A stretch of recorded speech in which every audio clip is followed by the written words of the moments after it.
dia eu fui na casa da namorada e eu esqueci de olhar no relógio. Quando eu olhei no relógio, já era quase meia-noite. Falei, ai meu Deus do céu, agora pra mim ir pra casa tem que passar em frente ao cemitério, como é que eu faço?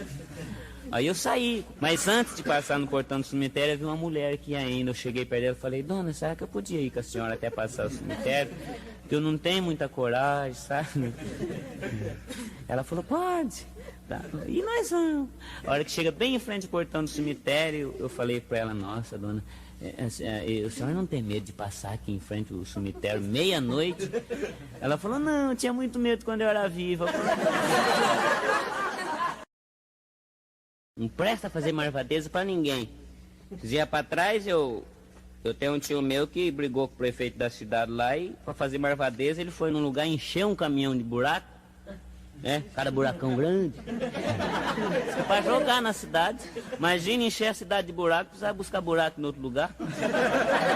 Não.